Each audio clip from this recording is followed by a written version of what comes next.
It was a science lesson and I could feel the energy in the room drop the moment I started explaining the water cycle. Blank stares, fidgeting, and whispered side conversations began to fill the room. I paused mid-sentence knowing I was losing them. The harder I tried to get their attention, the more distracted they became. I left that lesson frustrated, wondering if I would ever get through to them. But then, something clicked, and I discovered a way to not just hold their attention, but to make them eager for every lesson after that. Stay with me, and I will show you how storytelling became my go-to strategy for teaching any subject. Hi there, I am Coach Favour, an educational coach and school consultant. If you're new here, welcome. This is a space where I share relatable stories, practical strategies, and creative tips to make teaching more engaging and impactful. If you love what you see, then go ahead and hit the subscribe button and turn on the notification bell so you never miss any of my videos. And to my returning viewers, thank you for being part of this amazing community of educators.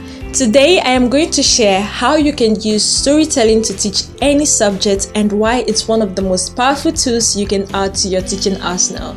Let's get right into it. Now, let me take you back to that moment when I was struggling to explain the water cycle. I knew I needed a different approach. That's when I thought about something that had always worked with my younger pupils. Stories! And not just any stories, but stories that turned abstract concepts into something real and relatable. So I decided to introduce my pupils to Droppo, a little water droplet. Droppo wasn't your average droplet. He had big dreams. One morning, Droppo was sitting peacefully in a cloud, looking down at the earth below. He loved his home in the sky, but always wondered what it would be like to explore the world below.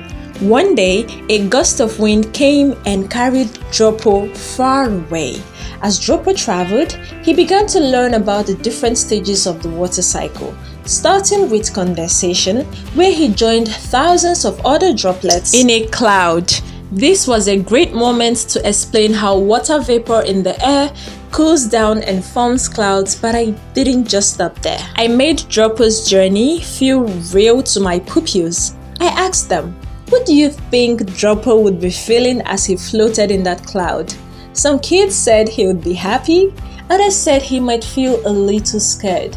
But the important thing was that they were imagining what Droppo was going through, and through that connection, they began to get the concept of condensation in a way that they could understand and remember. Droppo then found himself becoming heavier and heavier, and before long, he fell to the earth as a raindrop. What do you think Droppo was feeling now?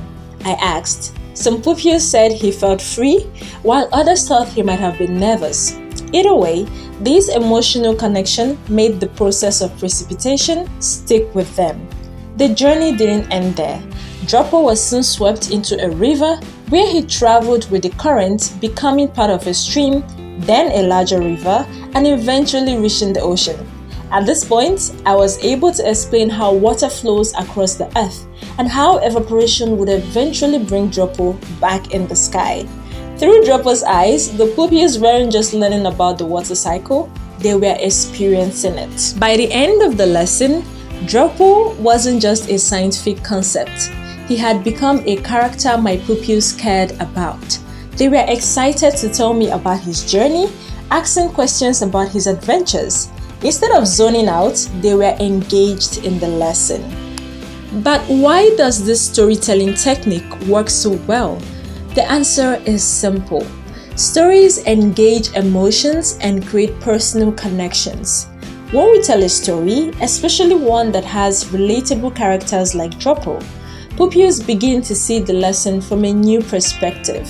They are not just passively receiving information, they are emotionally invested in the narrative, which makes them more likely to remember the content. When I introduced Droppo, I didn't just tell the pupils about condensation or precipitation.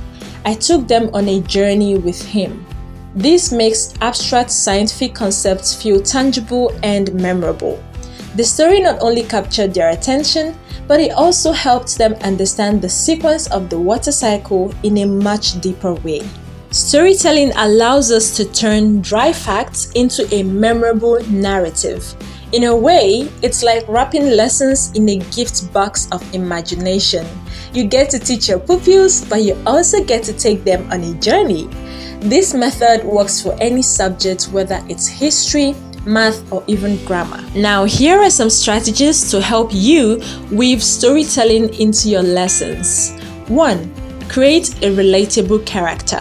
As I did with Droppo, create a character that your pupils can relate to.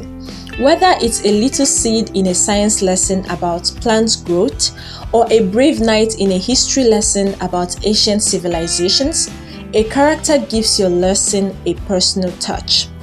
2. Use conflicts to drive the story. Every good story has a conflict or challenge. For example, in a math lesson, you could have a character who needs to solve a problem or overcome an obstacle using math. In history, your character might face a challenge that needs to be solved using knowledge from the past. 3. Tie concepts into the narrative. Make sure the key concepts of your lessons are seamlessly integrated into the story. Just like Droppo's journey through the water cycle, use your narrative to demonstrate how different elements connect and support one another. 4. Encourage pupils to create their own stories. Once your pupils see how powerful storytelling can be, encourage them to create their own stories. For example, after learning about the water cycle, ask them to write a story about their own adventure as a water droplet. This helps reinforce the concepts they've learned while letting their creativity flow. So there you have it. Storytelling isn't just a fun way to entertain your pupils, it's an incredibly effective teaching tool. By using stories, you bring lessons to life in a way that engages your pupils' hearts and minds. Whether it's science, math, language arts, or history, storytelling can transform any subject into something memorable and meaningful. I encourage you to try using storytelling in your own classroom and watch as your pupils become more excited and engaged in their learning. What do you think? Have you ever tried using storytelling in your lessons? I'd love to hear about your experiences in the comments below. If you found this video helpful, don't forget to like, share with your fellow teachers, and subscribe so we can continue learning together. And I'll talk to you all in my next video. Bye!